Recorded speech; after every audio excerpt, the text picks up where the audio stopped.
இதனால கத்துக்கிட்டு அந்த பாடத்தை நமக்கு போட்டுடுவாங்க. அப்போ கவனமா இருந்துக்கோங்க. அப்போ கேது வந்து உட்காரும் போது சிலருக்கு ஜென்மத்துல கேது தலையில வலி ஏற்படலாம். சிலருக்கு பாத்தீங்கன்னா தனிமையை விரும்பலாம். தனிமை விரும்புற சூழ்நிலையை அமையலாம். தனியா இருந்தா எனக்கு போதுன்னு மனநிலை ஏற்படலாம். அப்போ தனிமையெல்லாம் போக்க நம்ம என்ன பண்ணணும்னா நண்பர்களோட ஜாலியா சேர்ந்து சந்தோஷமா இருக்கும். அப்படி இருக்கும் போதும் வில்லன் சனி பகவான் 2ஆம் இடத்தை பாக்குறார். கவனமா இருக்கணும். ராகு 7ஆம் இடத்துக்கு வந்தது கவனமா இருக்கணும். கூடா நட்பு கேடுல முடியும். புரியுதா? அப்போ இதெல்லாம் நீங்க கவனமா நீங்க இருந்தீங்கன்னா இந்த அஷ்டம சனி நினைச்சு நமக்கு பயப்பட வேண்டிய அவசியமே இல்லைங்க. ஃபர்ஸ்ட் ஆஃப் ஆல் கரெக்டா இதுல சார் 8 சனி ஆயுள் கண்டம் வராது. ஆயுள் காரகன் ஆயுள் ஸ்தானத்துல 8ஆம் இடத்துல உட்காரும் போது ஆயுள் கண்டம் யாருக்கும் வராது. ஃபர்ஸ்ட் ஆஃப் ஆல் இங்க வந்து பாத்தீங்கன்னா குருவோட வீட்டுல உட்காரும் போது தீய பலன்கள் கம்மியாகத்தான் இருக்கும். புரியுதா? கும்பராசி கும்பலங்கனத்துக்கு வந்து போட்டு அடிச்சிருப்பாங்க. 7 சனி போட்டு அடிச்சிருக்கோம். இப்ப அவங்களுக்கு கூட நல்லதான் நடக்கும். ஏன்னா இவர் வந்து உட்கார்றது குருவோட வீடு இல்லையா? ஃபர்ஸ்ட் கும்ப வீடு அவர் வீடு தான் தான் என் வீடு. நான் பண்றதை நான் சொல்றது நீ கேட்கணும் பாரு. இப்ப இவர் போய் இன்னொருத்திட்டு உட்காரும்போது பலன்கள் மாறுபடும். சரி, ஓகே.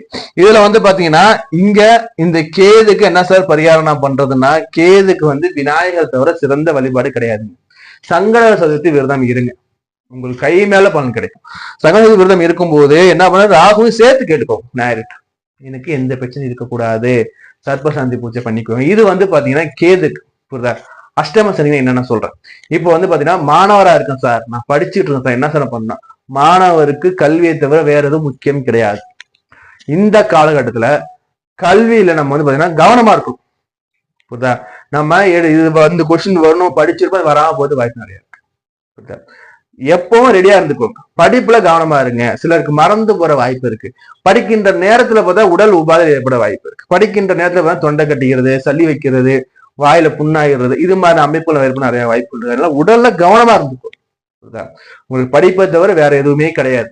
அதனால படிப்புல எப்பவுமே பி ரெடி. இது மாணவர்களுக்கு. இல்லத்த அரசியலுக்கு எப்படி சார் இருக்கணும்? இல்லத்த அரசியை பொறுத்த வரைக்கும் உங்களுக்கு இந்த அமைப்புல செல்வங்கள் சேர்ற அமைப்பை நான் பார்க்க போறேன். செல்வங்கள், உங்களுடைய வருமானங்கள், உங்களுடைய சேமிப்புகள் உயரும். கணவன் மனைவி அந்நூன்யம் நன்றாக இருக்கும். ஆனால் ராகு கேது பேச்சுக்கு பிறகு 3ஆம் நபர் வந்து உங்கள் கணவரையோ உங்கள் மகன் யார் எது சொல்ல நம்ப வேணும். உங்களுக்கு தெரியும் உங்கள் கணவர் எப்படி உங்க மாமியார் எப்படி, யார் என்ன சொன்னாலும் நீ நம்ப வேண்டாம். 3ஆம் நபர் குறுக்கீடுகள் உங்கள கணவனை உறவுக்குள்ள வேண்டாங்கிறது என்னோட ஒப்பீனியன். சரி, அடுத்தபடியா சீனியர் சிட்டிசனுக்கு எப்படி சார் இருக்கு? இப்போ சீனியர் சிட்டிசனை பொறுத்த வரைக்கும் நீங்க இன்வெஸ்ட்மெண்ட் பண்ணலாமான்னா 8ல சனியை வச்சுக்கிட்டு 7ல ராகு வச்சுக்கிட்டு நம்ம ஜென்மத்துல கேது வச்சு நீங்க பண்றதுங்கிறது அந்த அளவுக்கு உசிதமா நான் பார்க்க போறேன். என்ன பண்ண